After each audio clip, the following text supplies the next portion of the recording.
Hello there and welcome into the latest edition of the SAU Softball Coaches Show. I'm Daniel Gallegos, joined alongside head softball coach Corey Line. And Coach, talking before another big conference, a series, you guys on the road again, going to Ouachita Baptist. I promise you guys will have a home game. We're all dying to see your team in action here at home. It'll be the following weekend. But first of all, let's backtrack a little bit and talk about the Northwestern Oklahoma series. Very long trip. You were able to pick up a win in the first game, 9-3. You guys kind of showed some offensive force in that one, and then wound up losing the next three. But the last two were both one-run losses that came down kind of there towards the end. And so, talk a little bit about your team's performance and what you got out of that series. Well, I was pleased and very happy with the way we came out in the series. We came out with a little bit of a chip on our shoulder, and we played aggressive, and we really took the game to them in game one. Our pitchers came out and kind of pounded the strike zone, and we made plays defensively, and we got some big hits. The top part of our lineup, and they were really good all weekend as far as getting on base and creating offense. And in the first game, we got some big hits, some big two-out hits that really drove in some runs to kind of create the separation. Game two, I think coming off of the game one win, I feel like we just relaxed. And at that point when we relaxed, I feel like they took advantage of it, and they had just got beat pretty good on their home field, and they came out and reacted like a good team would. And then the two games on Saturday, those were two tough games. I mean, they were. It's disappointing because we were very close. I mean, in game one, we're literally one hit away from winning that game. In the last 3 innings, we had opportunities to push across go-ahead runs, and we just couldn't get it done. In game two, they were down to their last strike, and 2 or 3 plays on the 9-hole hitter with 2 outs in the 7th, and where foul balls that we literally were inches from catching, and make one bad pitch and hit that batter, and then we make an error on the next play that could have got us out of the game, and then it just kind of snowballed from there, and we end up losing in extra innings.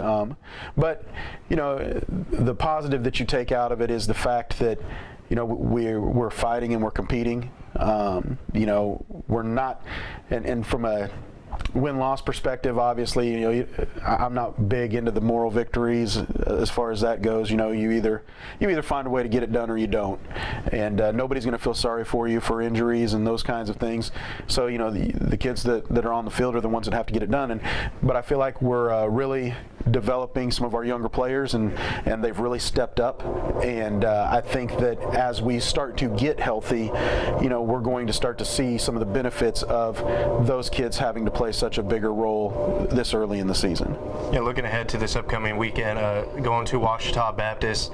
They're a team that over the past couple of years have kind of been on the bottom half of the conference, but they've played you very tough, in the last couple of years. And so, they run out a pitcher in there, in Abby Frakes, that kind of goes out and pitches a majority of their innings, and so you're going to likely match up against her with one of your own that's going to get a lot of the innings, Shelby Miller. But just talk a little bit about some of the difficulties maybe in facing a pitcher like Abby.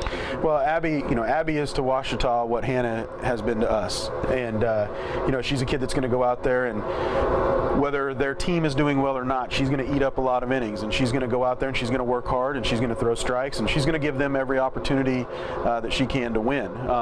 She's a kid that likes to move the ball around. She's not overpowering in regards to velocity, but she does move the ball around, and you're not going to really see anything straight. And that's one of the ways that she, will have success. And you look at the way Ouachita's built. They're a lot like us this year. They start some young kids. They have a couple transfers in, and he's building. He's building for the future. Much along the same lines as we are. So it ought to be 4 good games.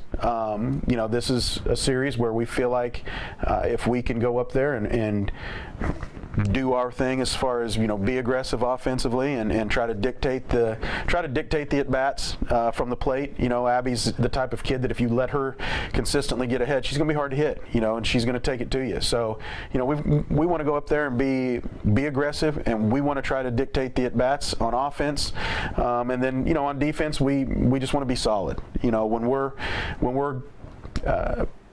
When we're playing good defense, when we're just making the routine plays, we're pretty good. When we try to get ahead of ourselves, when we try to do a little bit too much, that's when we start to get in trouble. And a lot of that's just it's maturity. It's a confidence issue, but I feel like this group has stayed together through any of the negative things that have happened. We've lost 4 games by four of our last 6. 4 of the 6 losses we've went through the last 3 weeks or the last 2 weeks have been by 2 runs or less. So the kids have really stuck together and are really pushing to